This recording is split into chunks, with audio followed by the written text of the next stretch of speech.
My sister looked me dead in the eyes and said, "Either the cat goes or I go." She meant it. I could tell by the way she said it. Flat, final, no room for negotiation. She had been staying with me for 6 weeks by then, and 6 weeks of living with Luna had apparently pushed her to the edge of something she wasn't willing to manage anymore.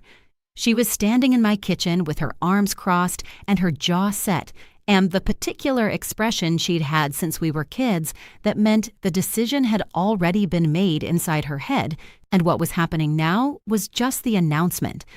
I looked at Luna, who was sitting on the kitchen counter, which she was absolutely not supposed to be on, watching my sister with those pale green eyes of hers, completely unbothered, ears forward, tail moving in that slow, deliberate way that cats move their tails when they are paying very close attention to something.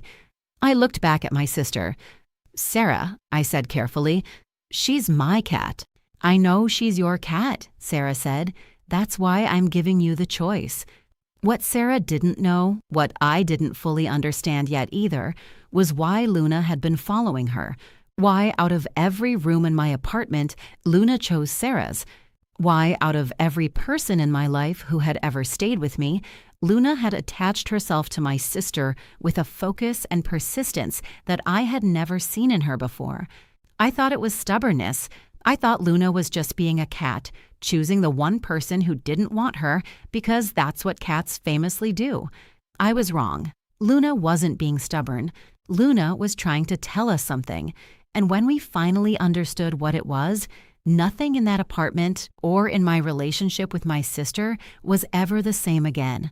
Luna came into my life the way the best things often do, unexpectedly, inconveniently, and in a way that left no room for rational decision-making. I was 28, living alone in a one-bedroom apartment in the city, working a job I liked well enough in marketing, living a life that was organized and manageable and quiet in the way that lives become when you've spent a few years deliberately building something stable after a period of instability. I had gone through my mid-20s in a kind of productive chaos, new cities, new relationships, new starts, and by 28, I had arrived somewhere calmer.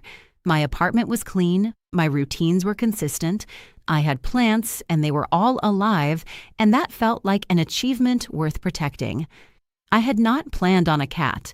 My neighbor down the hall, Mrs. Okafor, was a 70-year-old woman who had 4 cats and a generous spirit and a habit of leaving her door slightly open on warm days. One Tuesday evening in September, I came home from work to find a small gray cat sitting in front of my door with the specific posture of someone who has been waiting for a considerable amount of time and is ready for this particular wait to be over. She was about 8 months old, the vet later told me. Gray everywhere, pale gray on her belly, darker gray on her back, with those pale green eyes that were slightly too large for her face and gave her a perpetual expression of having just been mildly surprised by something. She had a white tip on her left front paw, like she'd stepped in paint. I looked at her, she looked at me. Then she meowed once, a short, businesslike sound, and walked through my door when I opened it, went directly to the kitchen, and sat expectantly in front of the cabinet where I kept my cereal, as though she had conducted a preliminary survey of the apartment and identified the most likely location for food storage. Mrs. Okafor claimed not to know how she'd gotten out. I believed her about 40%. Luna, which is what I named her, for the pale way the gray of her coat looked in moonlight, settled into my apartment with the easy confidence of someone who had already decided this was where she lived and was merely waiting for the paperwork to catch up. She was not a demonstrative cat. This is important to understand about Luna. She was not the kind of cat who needed constant contact or vocalized her feelings at every opportunity. She was present and attentive and affectionate in her own economy. She would curl against me at night with her back pressed to my legs. She would appear at my elbow when I was stressed without being called, She would sit on the coffee table and look at me during long evenings with those pale green eyes that felt, sometimes, like they were reading something in me that I wasn't aware I was broadcasting. She was, in short, a cat who paid attention, a cat who watched, a cat who understood things. This quality of attention was, I now believe, the entire center of what happened with Sarah. Sarah is my younger sister by 3 years. She is 25 in this story, and like all 25-year-olds who are also the younger sibling of someone who has their life relatively together, she is simultaneously impressive and maddening in equal measure. She is impressive because she has always been the more naturally gifted of the two of us. Better instincts, quicker mind, more social ease, the kind of person who walks into a room and adjusts its temperature without trying. She is maddening because she knows this, and it has occasionally made her careless with things that require care, with her own health, with asking for help when she needs it, with letting people see when something is wrong. This is the thing you need to understand about Sarah before I tell you anything else. She is a person who does not show you when she is not okay. She has a very convincing performance of okay that she has been running since she was about 16, and it is so polished and so consistent that even the people closest to her can go for long stretches without seeing behind it.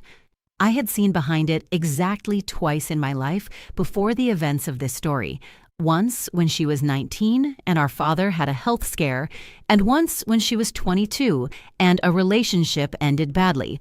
Both times I had only seen it by accident, catching her in an unguarded moment before the performance could be assembled. Both times she had recovered the performance quickly, and we had never fully discussed what I'd seen. She came to stay with me in October. She told me she needed a few weeks to get herself sorted. She'd been living with a roommate situation that had become untenable, she said, and she'd found a new place, but it wasn't ready until December. She was cheerful about it. Organized.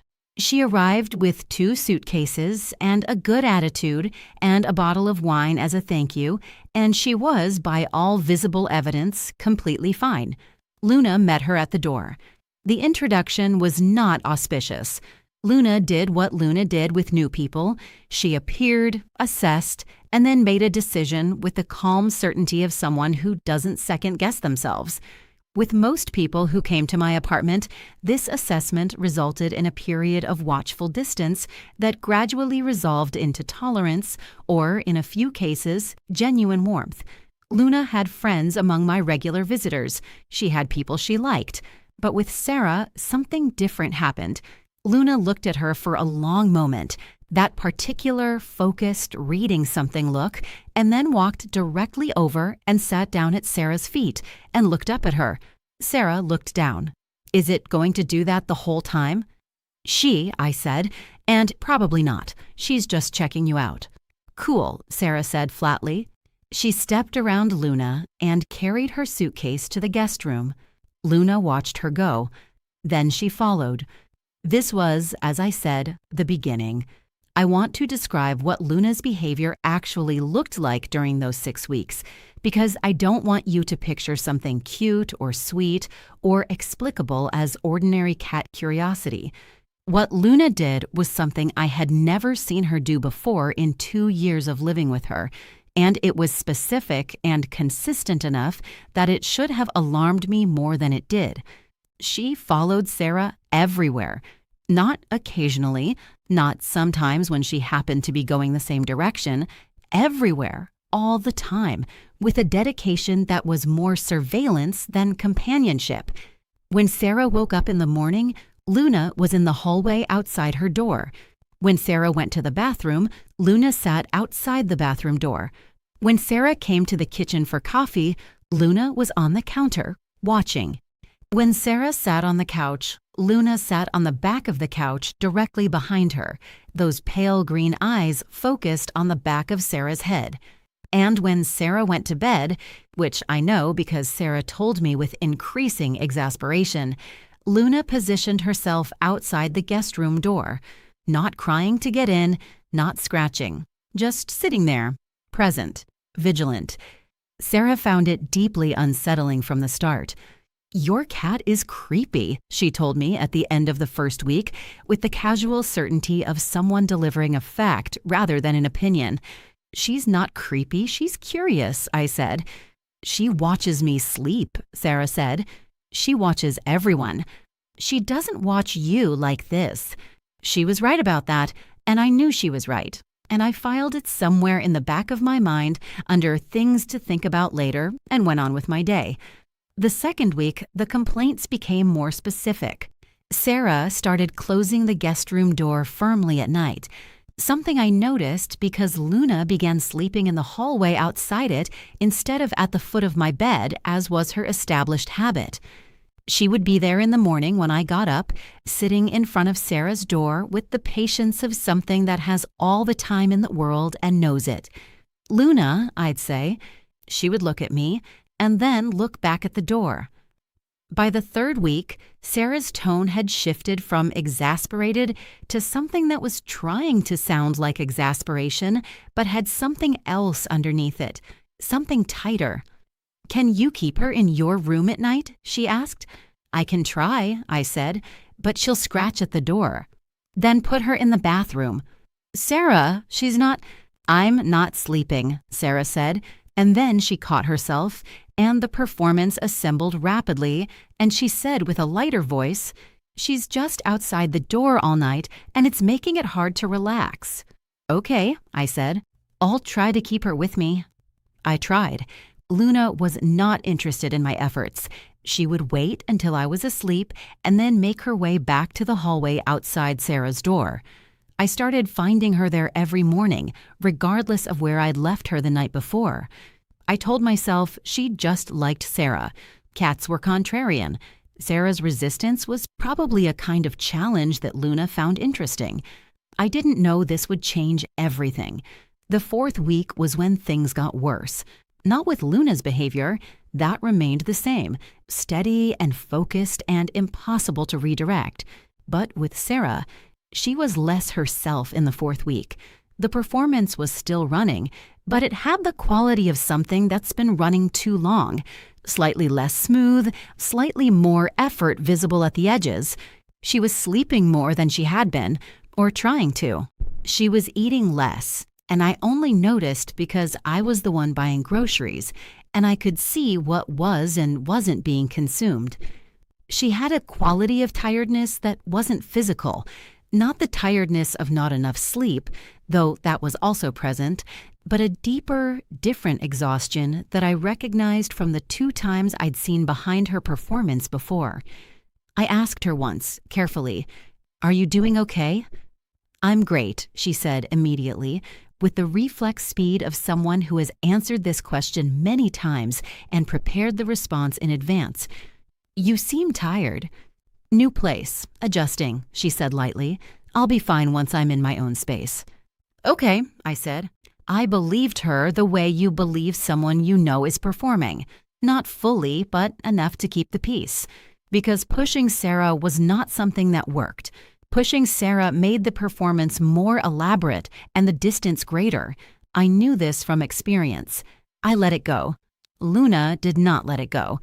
It was in the 5th week that Sarah issued the ultimatum: the cat or me. I had come home to find Sarah in the kitchen with that expression, and the conversation I described at the beginning of this story happened exactly as I told you. Flat, final, either the cat goes or I go.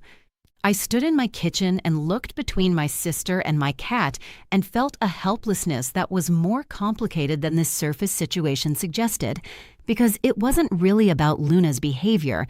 I knew that. It was about something Sarah was carrying that she wouldn't show me, and Luna's constant presence was making it harder to carry in private, and privacy was what Sarah needed to maintain the performance, and the performance was what kept everything from spilling over. Luna was in the way of the performance. That was what this was really about. "I'm not getting rid of my cat," I said, as gently as I could. Sarah's jaw tightened.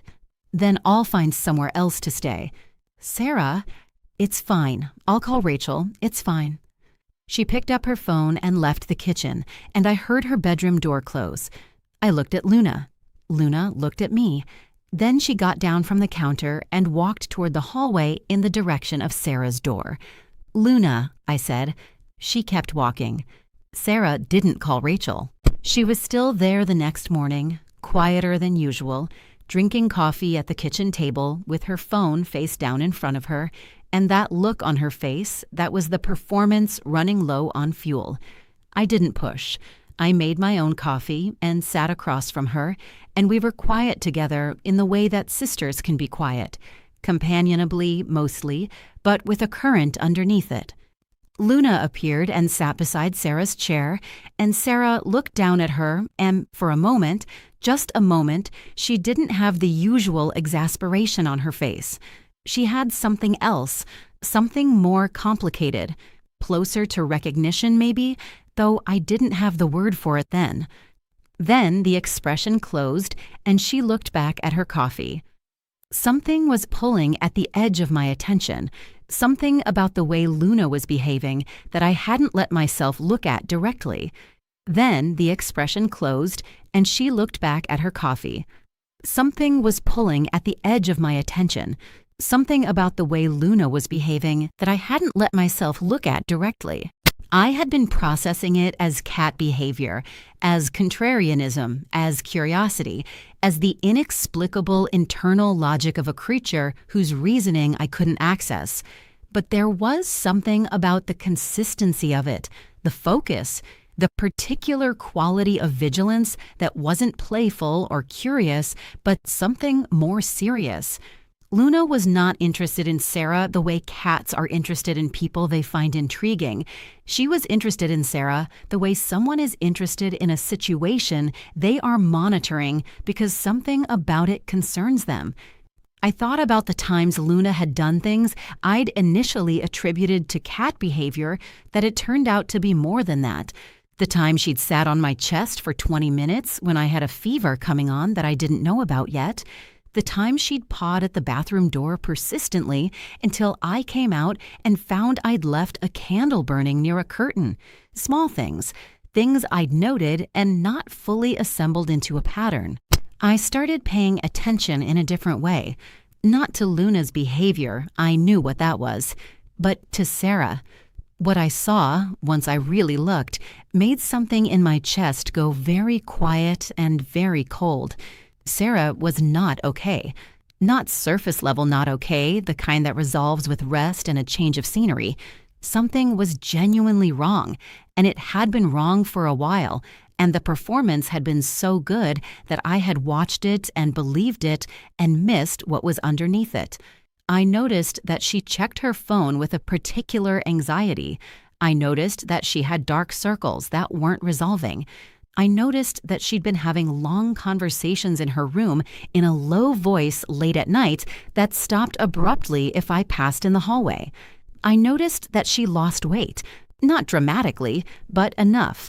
I noticed the quality of her stillness when she thought no one was watching, a heaviness that she carried only when the performance was down. And I noticed something else. Something that took me time to articulate, even to myself. She wasn't sleeping, not really. She would go to her room at 11 and the light would be off by midnight, but I could hear her sometimes. The particular sound of someone awake in the dark who doesn't want to be. Luna heard it too.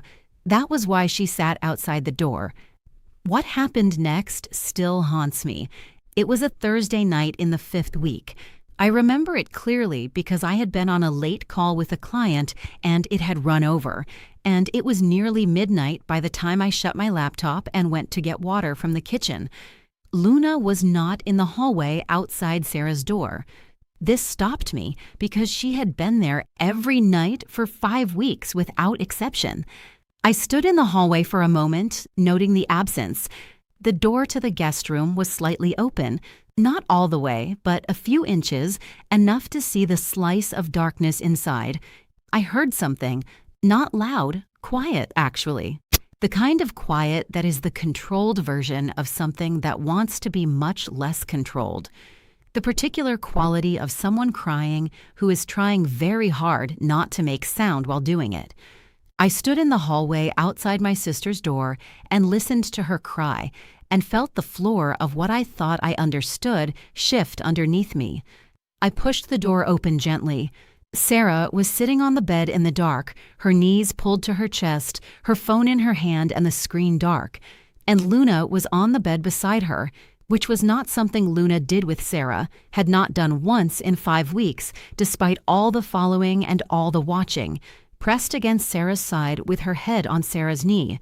Sarah looked up when I opened the door, and for the first time in I don't know how many years, she didn't assemble the performance.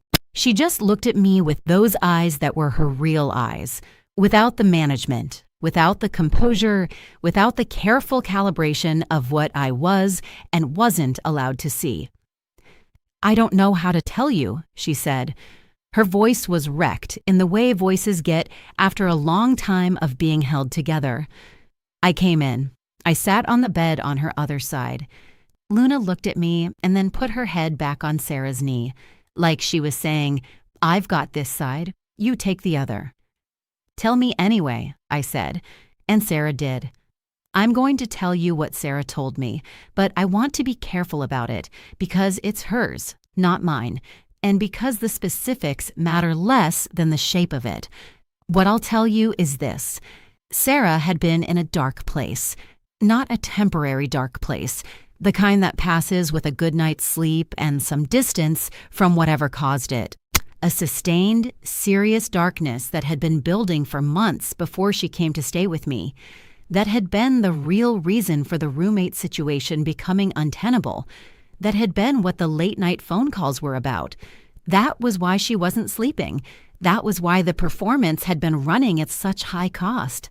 She had not told anyone, not me, not our mother, not Rachel, not anyone.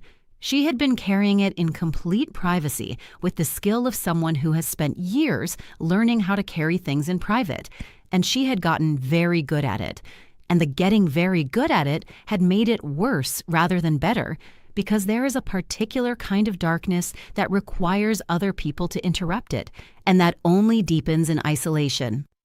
She had come to stay with me, I understood as she talked, because some part of her had known she needed to be near someone, even if she didn't know how to ask for what she needed. She had manufactured a plausible reason, the roommate situation, the new apartment, and she had arrived at my door and settled into my space and continued not asking for what she needed, because not asking was the only thing she knew how to do. And Luna had known. From the moment Sarah walked through my door, Luna had seen it. The way she saw things with those green eyes that registered frequencies I couldn't access. She had followed Sarah because she was monitoring something she recognized as requiring monitoring. She had sat outside that door every night because she could hear what I couldn't, or feel what I couldn't, or knew, in whatever way cats know things, that the person inside needed watching over.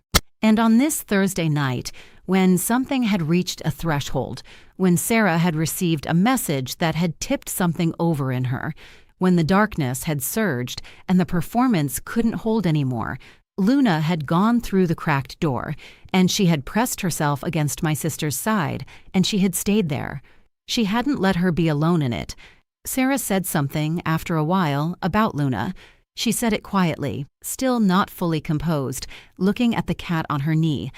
"I kept thinking she was following me because something was wrong with her," Sarah said. "I kept getting annoyed because she wouldn't leave me alone, and I thought, I don't know what I thought, that she was just being weird, that she could tell I didn't like her and was being stubborn." She shook her head. "But she knew, didn't she? She could tell." "Yeah," I said, "she could tell." Sarah reached down and touched Luna's head with one hand, carefully, the way you touch something you've just understood differently. Luna closed her eyes. "I've been so alone with it," Sarah said. "For months. I've been so alone with it." "I know," I said. "I'm sorry I didn't see sooner." "I didn't let you see. That's not your fault." She looked at me. But she saw anyway. There was a long silence. The good kind of silence, the kind that happens after something that needed to be said has finally been said, and there's room now for things to settle. I need help, Sarah said, quietly, plainly, like something that had been difficult to say for a very long time and was now simply true. I think I need to talk to someone, properly. I think I've needed to for a while. Okay, I said. We'll find someone. First thing tomorrow. I'll help you. She nodded, and then she looked down at Luna and she said, she wouldn't leave me alone. No, I agreed. Thank God, Sarah said softly. The next morning, I did what I said I would do. I found names, therapists with availability, good ones, the kind with solid reviews and specific experience with what Sarah was dealing with. I made calls. I navigated the system that is, frankly, harder to navigate than it should be, and by noon I had an appointment scheduled for the following week. Sarah came with me to the kitchen while I made those calls. She sat at the table and drank coffee and listened, and did not once suggest that it was fine, or that she'd handle it herself, or that I was making too big a deal of it. The performance was down. I don't know if it came back exactly. I think what happened is something more complicated than that. Something like, the performance became less necessary because the thing it had been protecting against revealing was now revealed, and the energy that had been going into maintaining it became available for other things. Luna sat on the table the entire time, technically not allowed. I didn't move her. Sarah stayed for the full 2 months as originally planned, and the quality of those months was profoundly different from the first 6 weeks. Not easier, exactly. Some of what Sarah was working through was hard, and hard things don't become less hard simply because they're being addressed. But different in the way that open air is different from a closed room, even when the open air is cold. She started therapy. The first session was difficult, and she told me almost nothing about it when she came home, but she went back the following week, and the week after that, because that's what you do when you've finally accepted that you need something. You show up for it, even when it's hard. I watched her change in the way that people change when they start getting real help, not dramatically, not all at once, but gradually, in the way that light changes a room as a day progresses. Small things first, eating more consistently, sleeping with more continuity, laughing at things that were actually funny instead of things that needed to appear funny. The dark circles didn't vanish, but they lightened. The heaviness in her stillness became less constant, and Luna's behavior changed too, not immediately and not completely, but measurably. She stopped sitting outside the guest room door at night. She still sought Sarah out, still appeared wherever Sarah was in the apartment, still positioned herself in proximity to her, but with a different quality, less vigilance, more ease, as if whatever had required monitoring so intensely was now being addressed, and Luna could relax her watch somewhat without abandoning it. Sarah noticed the change. "She's not following me as much," she said one evening. "A little less," I agreed. Sarah looked at Luna, who was on the armchair across the room, present and aware, but not as intensely focused. "Is that good or bad?" "I think it's good," I said. "I think she's less worried." Sarah considered this. "She was worried," she said. Not a question. "I think she was." Sarah nodded slowly. She was quiet for a moment. Then she said, "I owe her an apology." I looked at her. "You don't have to." "I said some awful things about her. I wanted you to get rid of her." She looked at Luna directly. She was trying to help, and I wanted her gone. "You didn't understand what she was doing," I said. "No," Sarah agreed, "but she understood what was happening with me anyway." She paused. "That's kind of incredible." "That's Luna," I said. "The apology happened, actually. I witnessed it." Sarah went and sat on the floor near the armchair where Luna was resting, not demanding contact, just getting close and low, the way you approach a cat on their terms, and she said, in a tone that was half joking and completely serious, "I'm sorry, I was awful to you. You were right and I was wrong, and I should have let you help sooner." Luna looked at her for a moment. Then she stepped off the armchair and walked over and put her face close to Sarah's and touched her nose to Sarah's cheek. It is the only time I have ever seen Luna do that with someone she hadn't known for years. Sarah made a small sound, not words, just a sound, and she put her hand very gently on Luna's back. "Okay," Sarah said softly. "Okay, we're okay." My mother found out, Sarah told her, in a phone call one evening that I wasn't present for, but that Sarah reported to me afterward with the slightly shell-shocked expression of someone who has done a hard thing and found it survivable. My mother's reaction was exactly what I would have expected from our mother: immediate, overwhelming concern followed by a surge of practical action. She drove up the following weekend. She brought food.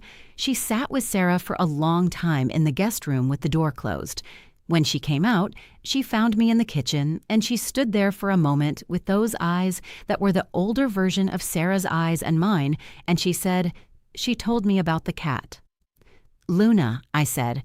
"She said the cat wouldn't leave her alone for weeks, and then stayed with her when—" My mother stopped, pressed her lips together for a moment.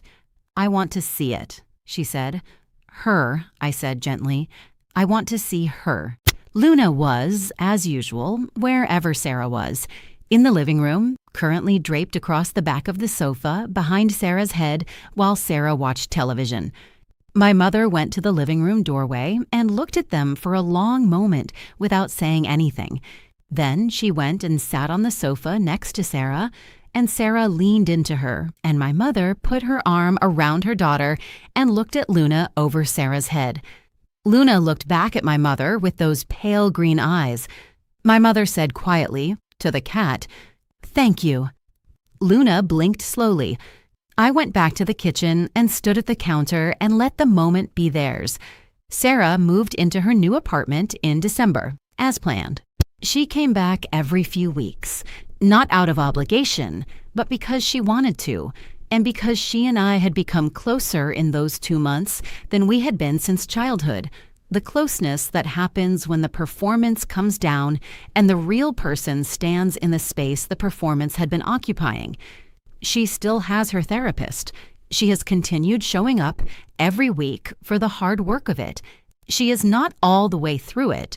These things don't resolve on a schedule, and she would be the first to tell you that. But she is so much more herself than she was when she arrived at my door in October.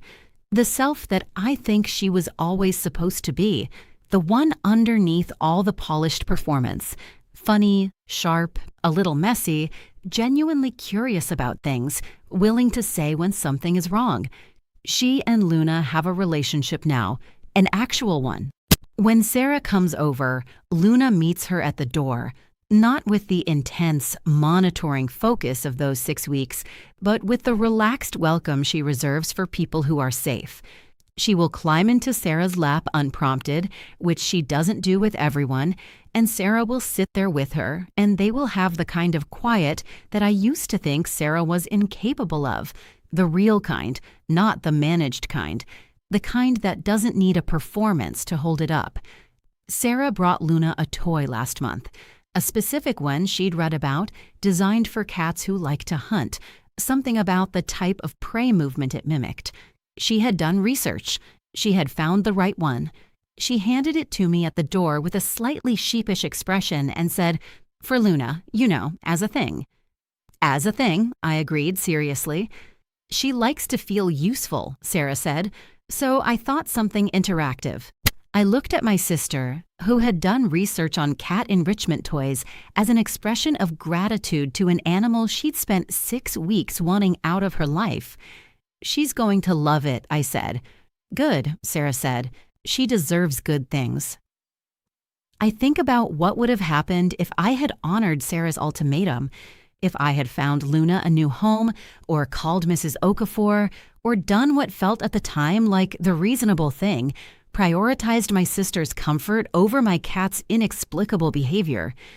I think about what the next 6 weeks would have looked like without Luna outside that door every night, without Luna on the bed in the dark on a Thursday when something tipped over and Sarah and the darkness surged. I don't let myself think about it too long. The shape of it is enough. What I know is this. Luna saw something in Sarah that I was too close to see or too inclined to believe the performance to look for. She saw it from the first moment, with those green eyes that register things I can't access, and she decided, in whatever way cats decide things, that this person needed watching, that this person could not be left alone in the rooms she retreated to, that the door outside which she sat every night was not a door that should go unmonitored. She was, in the truest sense, keeping watch over my sister, who would never have asked for it, in the only language she had. And Sarah had called her creepy, had wanted her gone, had issued an ultimatum because Luna's presence made it harder to maintain the privacy of the darkness she was living in. Luna had been the thing standing between Sarah and the sustained isolation that makes everything worse, and Sarah had wanted to remove her, and I had almost let it happen. I think about the things we push away when we're struggling, the things we find most irritating about the people or the animals who get closest to us when we're not okay. I think about how the people and the cats who love us most are sometimes the ones we want to escape from the most when we're in the middle of something we haven't admitted to yet. Because their presence makes the pretending harder, because their attention sees through the performance whether we want it to or not. Luna was not being a nuisance. Luna was being love. And love, when you're in the middle of something you're not ready to name, can feel like the most inconvenient thing in the world. Sarah knows this now. She talks about it sometimes, not about that period in specific detail, but about what she learned from it, about how the most present, most attentive person in her life during those weeks was a small gray cat she'd spent 6 weeks trying to get rid of, about what it means that Luna wouldn't leave her alone even when being left alone was exactly what Sarah thought she wanted. She didn't care that I was annoyed, Sarah said once. She didn't care that I didn't want her there. She just kept showing up. That's love, I said. Yeah, Sarah said. She looked at Luna, who was asleep in a square of afternoon light, her white-tipped paw tucked under her chin. That's exactly what it is. Comment below and tell me where you're watching from tonight. And tell me, has an animal ever seen something in you or someone you love that you missed? Has a pet ever showed up for someone in a way that you didn't understand until later? I want to hear those stories, every single one of them.